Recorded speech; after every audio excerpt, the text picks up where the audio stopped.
இப்ப நாம பார்க்குற இந்த 32 இன்ச் எல்இடி டிவி இயங்காம டெட்டா இருக்கு. இப்ப நாம இந்த டெட்டான டிவிய சரி செஞ்சு இயக்க போறோம். வாங்க எப்படின்னு பார்க்கலாம். இப்ப நாம பார்க்குற இந்த 32 இன்ச் எல்இடி டிவி டிஸ்ப்ளே முகப்பு எல்சிடி, அதாவது லிக்விட் கிறிஸ்டல் டயோட்ஸால தயாரிக்கப்பட்டது. ஆயிரம் பிடித்தான லிக்விட் கிறிஸ்டல் டயோட்ஸ் இணைத்து உருவாக்கப்பட்டது தான் இந்த எல்சிடி டிவி டிஸ்ப்ளே. மிக குறைந்த வெளிச்சத்தில் தெரியும் டிஜிட்டல் வீடியோஸை இந்த எல்சிடி ஸ்க்ரீனுக்கு பின்னால் அமைந்திருக்கும் இந்த அதிக ஒளி தரும் எல்இடிஸ் லைட் எமிட்டிங் டயோட்ஸால் அதிக ஒளி பெற்று நாம் பார்க்கும் அளவுக்கு ஒளிமிகுந்த வீடியோ காட்சிகளை கண்டு ரசிக்க இந்த எல்சிடி டிஸ்ப்ளேவால் ஏதுவாகுது. இந்த டெட் ஃபால்ட்டான எல்சிடி எல்இடி டிவியில் இது பவர் போர்டு, பேக் லைட்டிங்க்கு தேவைப்படும் 65 வோல்ட் டிசியும், மதர் போர்டுக்கு தேவைப்படும் 12 வோல்ட் டிசியும், 3 வோல்ட் டிசியும் இந்த பவர் போர்டு தரும். இது டிவியின் மதர் போர்டு ஆகும். ஆடியோ, HDMI, USB சிக்னல்களை வீடியோவாக மாற்றி இந்த டிகான் பிரிண்டட் சர்க்யூட் போர்டு மூலமாக லிக்விட் கிறிஸ்டல் டயோட்ஸ் டிஸ்ப்ளேக்கு அனுப்புது. நாமும் படமாக பார்த்து மகிழ்கிறோம். இது டிஃப்யூசர்ஸ் ஷீட் ஆகும். ஒளிரும் அதிக எல்இடி ஒளியை இந்த ஷீட் சமமான ஒளி தரும் கதிரை பரப்பி எல்சிடி டிஸ்ப்ளேக்கு பின்னால் இருந்து ஒளிர்ந்து அதிக ஒளி கொண்ட வீடியோ பிம்பமாக நாம் பார்க்கும்படி டிஸ்ப்ளேயில் செயல்படுகிறது.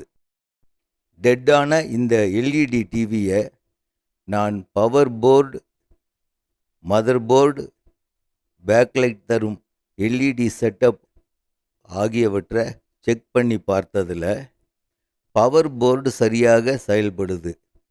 பவர் போர்டிலிருந்து பேக் லைட் தரும் எல்இடிக்கு தேவையான 65 வோல்ட் டிசியும் கிடைக்குது.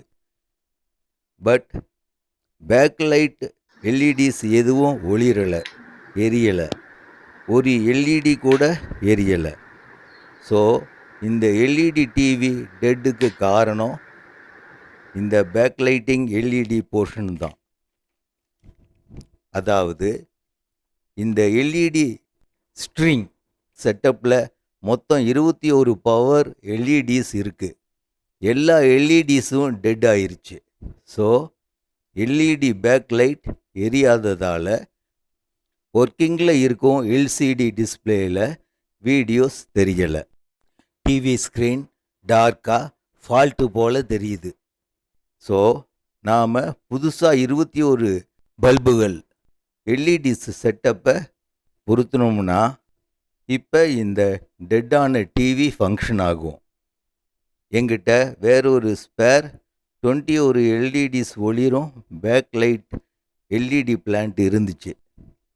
ஃபால்ட்டான எல்இடி செட்டப்பை கழட்டிட்டு எங்கிட்ட இருந்த ஸ்பேர் ஒர்க்கிங் பேக்லைட் எல்இடி ட்ரேவை இப்போ இந்த டிவியில் இணைச்சிட்டேன். இணைச்சுட்டேன்.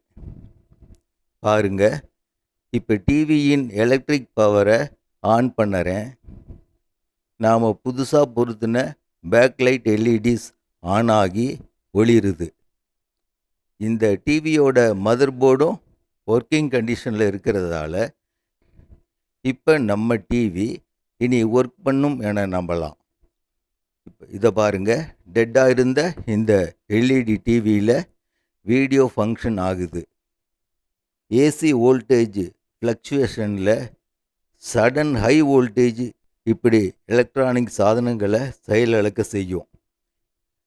எந்த ஒரு எலக்ட்ரானிக் காஸ்ட்லி வீட்டு உபயோக சாதனங்களையும் ஒரு எலக்ட்ரானிக் ஸ்டெபிளைசரில் கனெக்ட் செய்து உபயோகிக்கணும். கரெக்ட் ஒர்க்கிங் வோல்டேஜான 220 வோல்ட் ஏசி பவர் ஸ்டெடியாக எலக்ட்ரிக் சாதனங்களுக்கு கிடைக்கும்போது எந்த ஒரு எலக்ட்ரானிக் வீட்டு உபயோக சாதனங்களும் பழுதாகாமல் நெடுநாட்களுக்கு உழைக்கும்.